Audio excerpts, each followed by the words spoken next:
Assalamualaikum warahmatullahi wabarakatuh. Oke, baik, kali ini kita bertemu lagi, tetapi di dalam komputasi 2 ya. Oke, semoga kita bisa menjalankan praktikum komputasi 2 kali ini dengan lebih baik daripada komputasi 1 ya.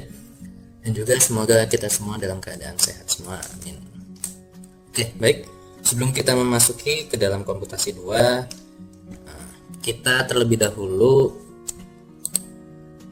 ingin memperdalam lagi gitu ya, mengingat-ingat kembali materi yang ada di komputasi 1 ya. Barangkali nanti sudah lumayan lupa gitu kan dari materi-materi di komputasi 1. Jadi kita akan bahas beberapa yang ada di dalam komputasi 1. Yang pertama adalah kita coba hal yang sederhana terlebih dahulu, seperti nanti membuat array, membuat grafik, logika-logika sederhana itu ya. Nah, itu adalah yang dasar-dasarnya. Karena nanti di komputasi 2 hampir semua program itu ya membutuhkan logika, looping, pengulangan dan lain sebagainya. Kemudian yang paling penting juga adalah nanti kita akan coba mengulang algoritma. Baik, kita sudah buka MATLAB-nya. Untuk mengulang kembali materi yang ada di komputasi 1, kita akan coba latihan ya, yang ada di soal responsi kemarin ya. Nah, di soal responsi ini ya grade-nya ya memang beda-beda gitu ya. Oke, untuk hal yang perlu dipahami juga, nanti di komputasi 2 itu sangat berhubungan erat dengan mata kuliah yang lain gitu ya. Oke, coba sejenak kita buka modul yang ada di komputasi 2. Oke, dengan tahun-tahun sebelumnya sama saja gitu ya. Oke, nah di komputasi 2 nanti yang akan kita bahas ada optimasi satu variabel gitu ya. Optimasi satu variabel ini sistem yang paling sering digunakan ya. Kalau kita cek di sini metodenya adalah ini ya, maksimasi, minimasi, golden section. Oke, nanti yang pertama akan kita pelajari dulu yang di komputasi 1. Oke, kita cek daftar isi saja. Kasus persamaan diferensial ordiner, ini ordiner orde 1 ini adalah diferensial biasa, dimana umumnya yang kita pelajari di dalam matematika teknik adalah metode Euler ya, dan juga metode Runge-Kutta. Nah, makanya itu nanti yang kita pelajari di bab 1 ini adalah metode Runge-Kutta. Oke, jadi untuk konsep-konsep dasarnya berhubungan erat dengan matematika teknik. Yang kedua ada optimasi satu variabel, ini adalah menggunakan metode golden section. Nah, ini sepertinya dipelajari juga ya ini di matematika teknik 3 atau teknik 2 ya. Teknik 2 kalau nggak salah. Kemudian ada aplikasi optimasi multivariabel. Kalau multivariabel ini kalau secara metode manual berat ya, susah gitu. Makanya mungkin kalau di kuliah di kampus nggak begitu dibahas.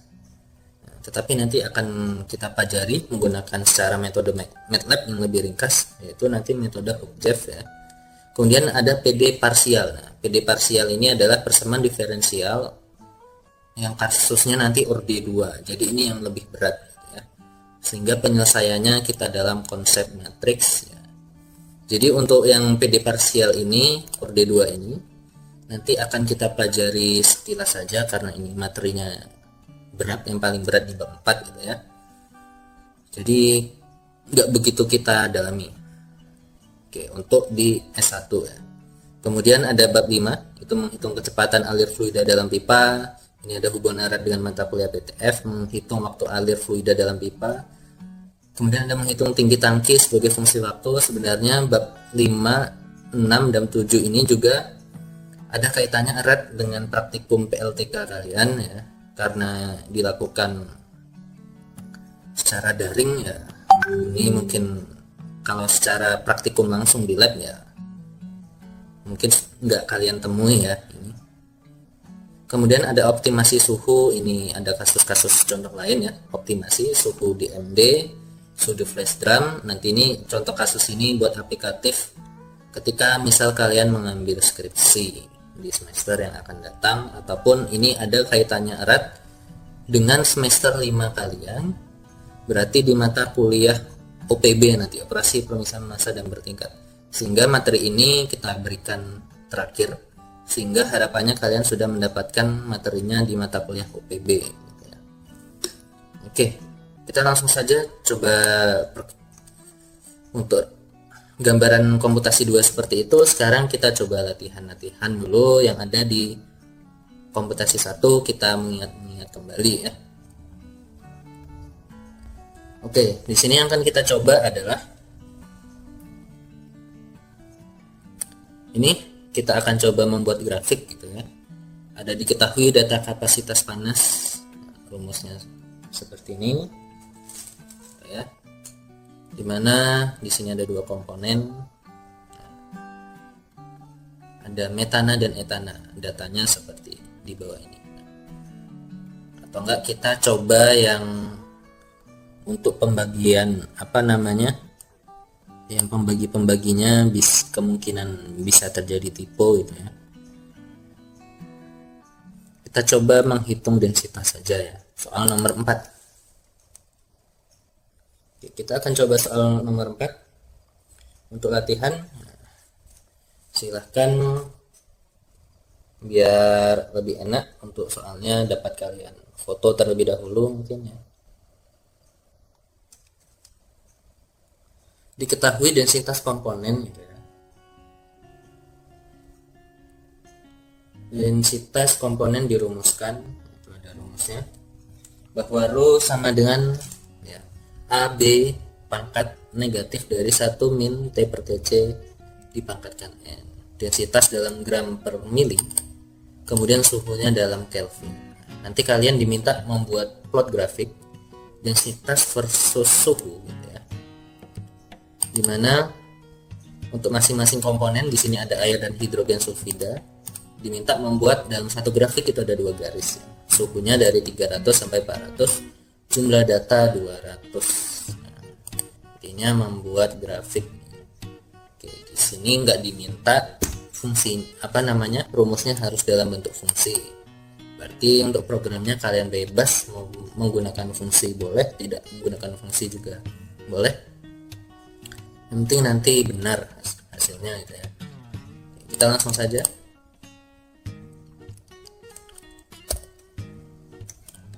Kita buka editornya.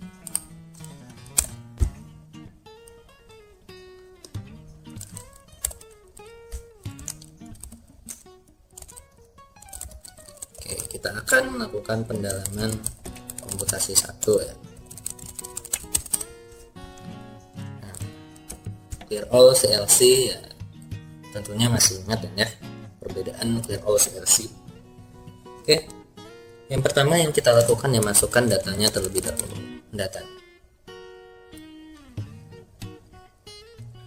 Untuk data-datanya yang pertama adalah data konstanta nilai A gitu ya.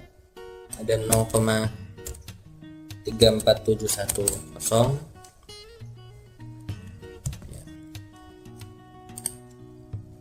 Kemudian data yang kedua adalah 0,4376. Ini yang pertama itu untuk air, yang kedua adalah hidrogen sulfida.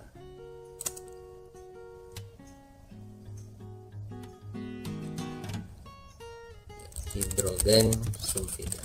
Oke, seperti ini saja. Kita lanjutkan untuk data nilai B. Nah, nilai B juga sama ya, tinggal dimasukkan 0,274 dengan 0,24982. Kemudian nilai nilai N adalah 0,28571 dan 0,28770. Kemudian nilai TC ini adalah temperatur kritis dalam Kelvin, ada 647,13 dan 730,15. Oke, seperti ini. Oke.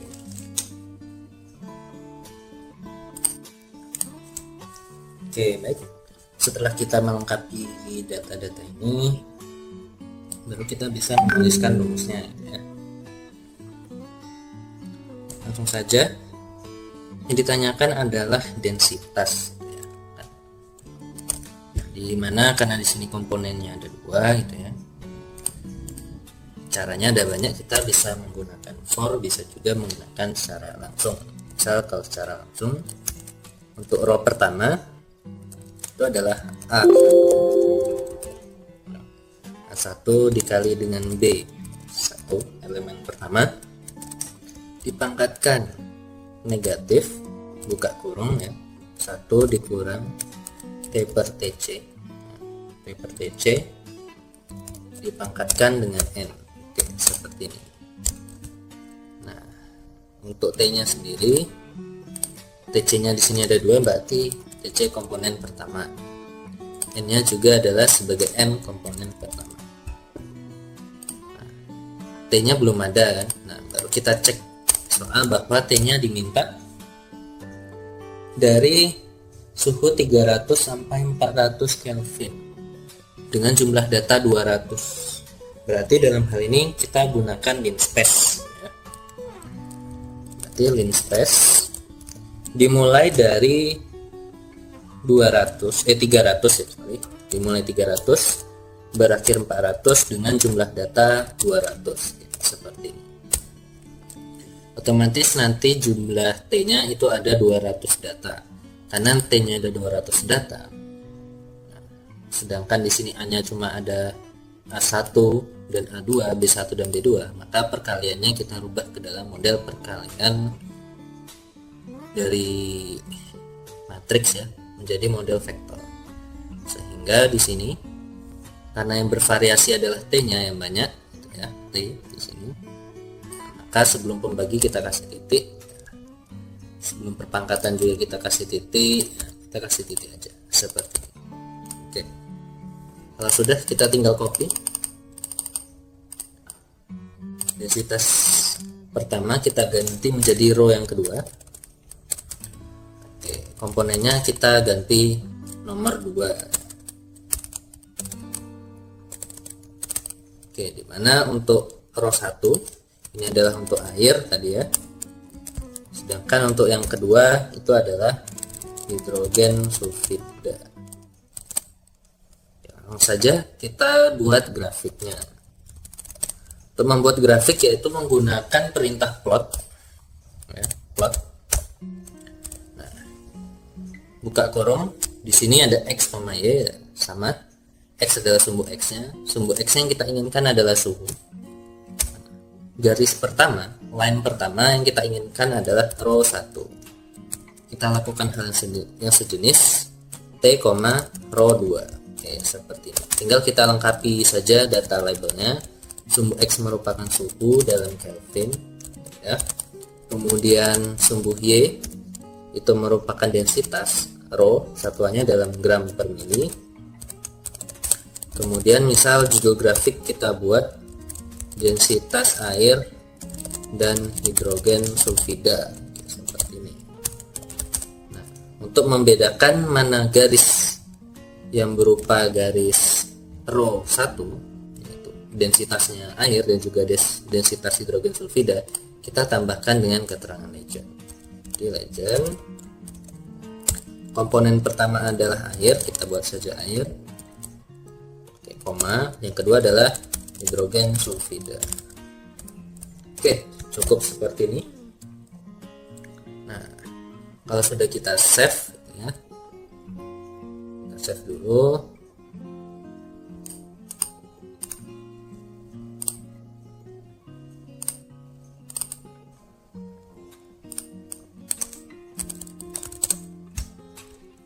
Oke, coba kita run. Nanti ada salah, error atau tidak. Oke, hasilnya seperti ini. Oke, sudah benar ya, dimana nanti didapat garis di sini yang berwarna hijau ini Hijau merupakan densitas hidrogen sulfida dan air yang berwarna biru. Sehingga kalau berdasarkan grafik ini dapat kita ketahui bahwa densitas air ya, densitas air dalam sebagai fungsi suhu ya dari 300 sampai 400. Oke. Ini nilainya lebih besar gitu ya. Lebih kecil daripada yang hidrogen sulfida. Nah, tapi apakah kira-kira data ini benar gitu ya? Nah, itu bisa dicek kalau air, densitas air gitu ya. Densitas air pada suhu 25 derajat Celcius itu ya sekitar 1000 kg per meter kubik gitu ya. Oke, kita cek lagi saja rumusnya di editornya. Terutama rumus untuk menghitung rho gitu ya. Kita cek nilai A-nya, nilai B-nya, nilai C-nya, kemudian nilai TC, kemudian rumusnya sendiri gitu ya.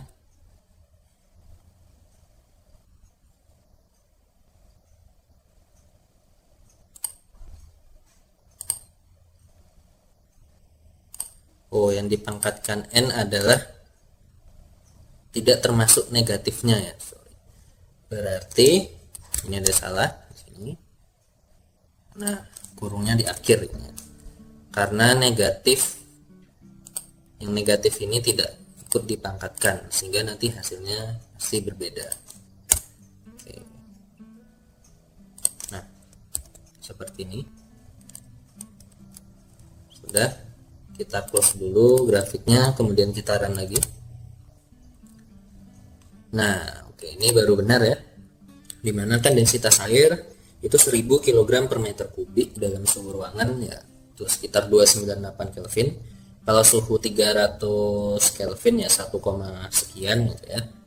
Nah, dalam satuan gram per mili. Jadi di sini terlihat sudah benar yang garis biru bahwa densitas air pada di sini suhu 300 Kelvin adalah 1, mungkin 0 sekian gitu ya. 1,03 apa 02 sekian, dan terhadap suhu makin lama makin turun ya densitasnya. Oke. Semakin tinggi suhu gitu ya, kan nanti dia akan berubah fasenya menjadi gas. Karena ya kan semakin tinggi kalau air dipanaskan ya menguap gitu ya. Ketika dia berubah fasenya jadi gas, maka kerapatannya akan semakin kecil. Maka terlihat di sini grafiknya menurun. Ya, secara logika yang dapat kita pahami seperti itu. Oke, baik, ini contoh pertama yang dapat kita pelajari gitu ya.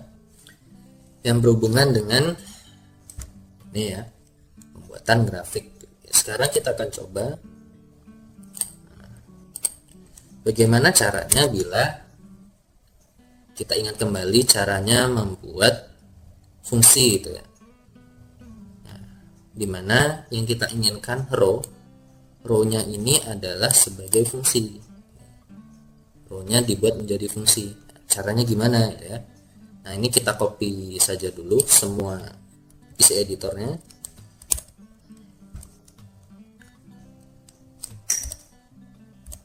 Oke, kita copy. Kita buat editor baru. Oke, kemudian di sini kita inginkan rho-nya, nah, yang khusus rumus rho di sini itu sebagai fungsi. Oke. Kemudian yang diinginkan juga bahwa hanya membuat satu M file atau satu editor, sehingga program utama ini harus kita ubah sebagai bentuk fungsi. Caranya adalah buat saja function gitu ya. Misal ini namanya pertama versi 2 gitu ya. Kemudian kita akhiri dengan n. Oke, seperti ini. Kemudian yang ingin kita buat fungsi adalah rho gitu ya. Kita buat function gitu ya. Misal y sama dengan nama fungsinya adalah misal densitas dengan inputnya adalah berupa sebagai fungsi suhu gitu ya. kita masukkan seperti ini. Baru kita masukkan rumus densitasnya, bahwa rumusnya itu adalah A gitu ya.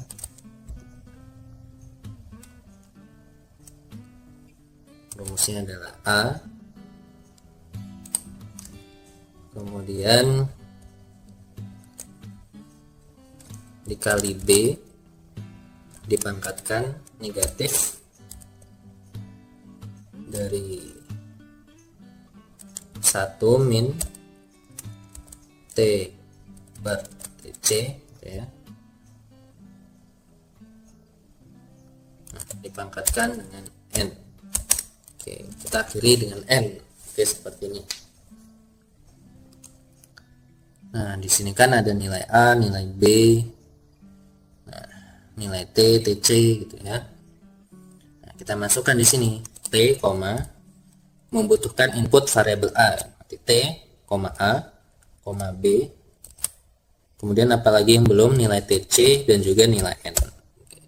Jangan lupa di sini dikasih titik sama halnya dengan tadi supaya merubah model matriks, dirubah menjadi model perkalian atau operasi vektor. Nah, seperti ini. Nah, kalau sudah berarti ini tinggal kita ganti. Nah, row yang pertama gimana? Kita panggil fungsinya. Fungsinya namanya adalah densitas. Input variabelnya adalah T. Nah, membutuhkan nilai A karena row 1, berarti kita ketikkan saja di sini A1. Kemudian B1. Kemudian TC1 dan juga N1. Oke, seperti ini. Ini sudah cukup ya. Nah, untuk yang kedua sama caranya. Kita tinggal copy saja. Nah, kita paste di bawahnya. Kita ganti menjadi A2, B-nya B2, TC2, N2 gitu ya. Nah, ini adalah cara pemanggilan menggunakan fungsi. Dimana pemanggilan fungsi, diingat dulu ada dua. Yang pertama secara langsung, yang sedang kita gunakan. Yang kedua adalah dengan metode Veval. Oke. Dengan metode Veval. Kalau sudah, tinggal kita save saja itu ya. Kita langsung save. Oke. Grafik yang tadi kita coba close gitu ya. Terus kita run. Nah, oke. Oh, ini 0,42. Berarti ada titik yang salah, sama kurung yang salah ya, sama kayak tadi. Nah, yang di sini. Nah, kita kasih seperti ini. Nah, kita run lagi. Oke, hasilnya seperti ini ya. Densitasnya di sini udah terlihat 1, sekian, sama dengan hasil run yang pertama tadi. Oke, begini caranya. Bila program ini kita jalankan dengan cara membuat fungsinya, oke, dan cara membuat fungsi, oke, seperti itu. Nah, mungkin untuk video pertama pengenalan atau pendalaman mengingat kembali komputasi 1 ya cukup sekian. Nanti di video kedua kita akan coba lagi mengingat daripada yang di komputasi 1. Yang mungkin agak lupa nanti adalah cara penggunaan while n gitu ya. Kemudian for n yang nanti diaplikasikan dalam algoritma gitu ya. Karena nanti logika algoritma penggunaan while n, for n itu ya sangat aktif digunakan di komputasi 2. Oke. Demikian cukup sekian ya di video yang pertama kali ini. Bila nanti ada yang ditanyakan ya silakan kalian tanyakan. Dan kemudian untuk absensinya sendiri atau nanti ya kita bisa buat Google Formnya gitu ya untuk absensinya. Nanti lebih lanjut akan kita berikan mungkin di grup gitu ya. Grupnya masih grup yang lama untuk komputasi 1. Kemudian nanti silahkan untuk mengecek apakah kalian nanti melihat video ini atau tidak, karena berdasarkan evaluasi nanti ya pembelajarannya kita akan berikan video, kemudian silakan kalian pelajari, kemudian nanti kalian akan kita buat grup-grup kecil gitu ya. Misal satu kelas itu 50 orang, kita bagi menjadi misal satu grup 5 atau sekian orang, yang nanti di masing-masing grup ada penanggung jawab asistennya masing-masing gitu ya, sehingga nanti bila kalian masih ada yang kurang jelas dari video ini, ya, itu dapat dipelajari lagi atau diajarin lagi, ditanyakan dari asistennya masing-masing nanti ya. Oke, seperti itu. Nah, untuk mengecek apakah kalian benar-benar sudah mempelajari video ini, silakan saja kalian berikan komentar ya. Kalian masukkan keterangan ya, nama kalian dan juga NIM ya. Dan juga kelas ya. Berarti nanti kelas, nama dan NIM silakan kalian sebutkan di komentar ini. Oke, demikian. Nanti ya selamat menyaksikan juga video berikutnya. Demikian yang dapat saya sampaikan ya. Selamat belajar, jangan lupa diulang-ulang terus ya, karena ini pembelajarannya secara online, jadi ya kita tidak bisa memantau satu persatu, sehingga ya sering berlatihlah dan mengulang-ulang materi yang diberikan ya, supaya nanti lebih lancar. Demikian saya akhiri, wassalamualaikum warahmatullahi wabarakatuh.